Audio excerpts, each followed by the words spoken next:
How's it going, ladies and gentlemen? Welcome back to Next Thought. In this video, I'm going to talk about why schools are making students poorer.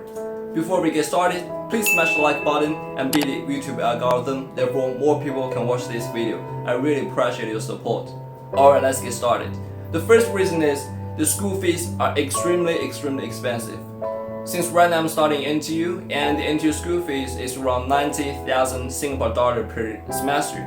If you don't know about Singapore dollar, so $1 is around 1.4 Singapore dollar. During my exchange in UW Madison, my school fees for one semester is over 18,000 dollar. And here, I would assume most of you are actually taking student loans, and I would also make one semester school fees around $20,000 in your current currency. So there are 4 years college, and therefore they got 8 semesters. If we time $20,000 by 8 semesters, that would amount to $160,000. Alright, so let's assume after graduation you got a decent job. Let's say you got paid $60,000 per year. I believe no matter in United States or Singapore, $60,000 job is actually a really attractive job for most of the students. And therefore there will be $5,000 per month in salary. And let's assume you got $1,000 for the rental fees, another $1,000 for your living expenses in a month, and you just have $3,000 left in your pocket. And since there are 12 months in a year, which would mean you can save up to $36,000 per year. Therefore, you got $160,000 in debt, and you got $36,000 for your cash flow, income cash flow to your pocket, which means you have to pay 4.4 years to just clear your loans. And pay attention here, I've already omitted all the income from your student loan and also the income tax from your salary. In the United States, the income tax is really high, it's like 30% plus, and Singapore is 10% plus. So it's like you study in the university for 4 years and use another 4 years to just clear your loans. It's like for the entire 8 years. 8 years. The money in your pocket just like literally doesn't change at all. And therefore the student loan is a huge burden for most of the students. My personal suggestion for you is just try your best, study as hard as you can, and try as much as you can to apply the full scholarship. Personally, since I got a full scholarship, so I don't need to pay all the school fees. And for most of the students, they don't have the scholarship, therefore they have to support themselves during their study. And guess what? They got a lot of part-time jobs. They actually missed out a lot of great opportunities. For example, they find a group internship, they lose the opportunity to sharpen their skills, and therefore it's like after graduation they take a huge student loan. What they got is only a certificate. That's it. The second point is schools are only teaching students those unpractical knowledge. They will never ever teach students how to become rich. So let's talk about one of my personal experience. In this semester I took a course called Neural Network. So in the class, our professor just told us a lot of theories and showed us some codes. However, when I look at particular codes, I thought that this is not right, this is not practical at all. So I just asked our professor, Prof, I think this is something wrong. And guess what? The professor just told me that, well, this is correct, just like follow this, just write like this, that's it. And for me, I've written tons of codes related to machine learning and artificial intelligence. I know that is not practical at all in the real industry. I know it. However, for the professor, he doesn't know, since these codes were not written by him. His job is just to show us the codes and to tell us to follow these codes, and that is done. That's all his responsibility, then that's it. And there are also a lot of really important financial knowledge. For example, in the United States, the IRA, which is the retirement account, and in Singapore there's a similar account called CPF account. However, at school, no teacher, no class will tell you anything about this account.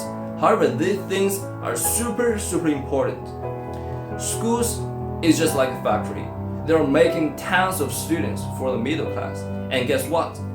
these middle class students or people in the future are really, really important for the society. However, these students are just like the workers for those rich people. For example, in Amazon, right? Amazon, they're one of the biggest tech companies in the world. However, guess what? They pay zero tax.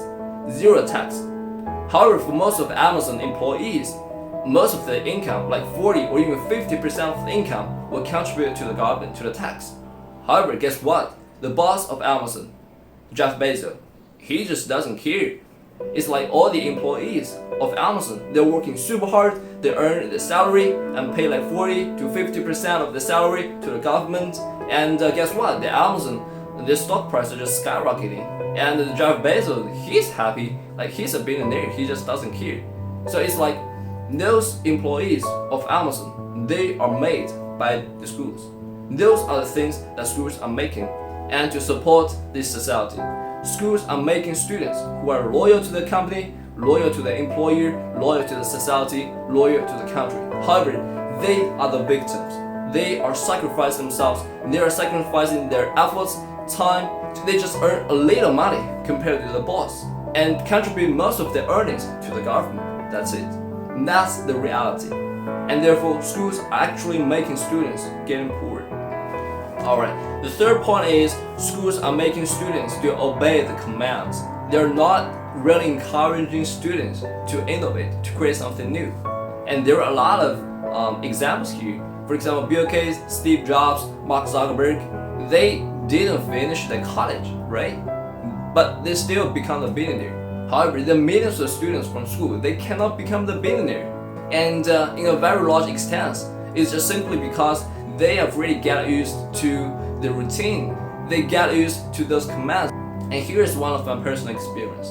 When I was in secondary school, at that time I was just 13 years old. During a math class in the school, our math teacher gave us an answer on the blackboard, and I thought that was a good answer. However, I got my own solution.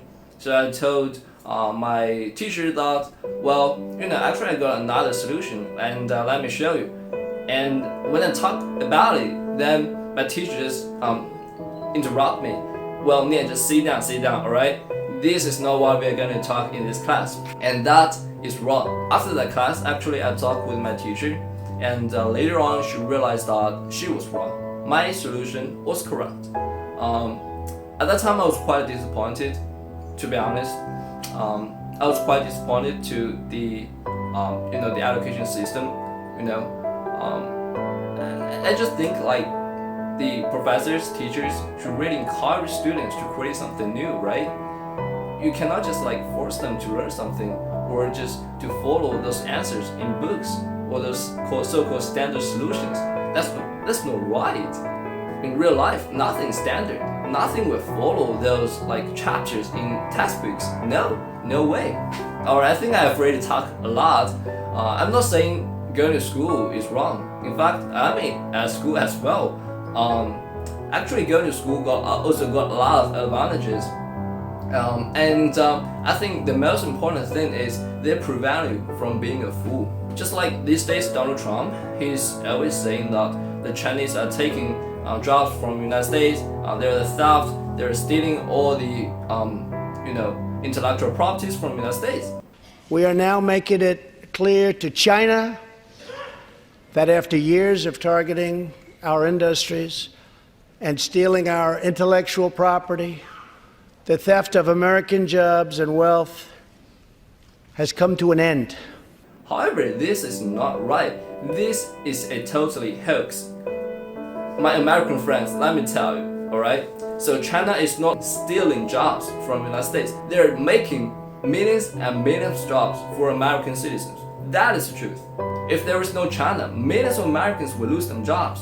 These two most powerful economies in the world should really cooperate with each other and to make this world a better place. And unluckily, I think a lot of people just trust Donald Trump, right? However, during my internships and my exchange, the most people, American people I met are students, college students. They got higher education and they know what is going on here. Donald Trump was literally a hoax, a joke, that's it. Alright, I think this is the end for this video. If you got any other comments in mind, please leave them in the comments below. Otherwise, I'll see you in the next video.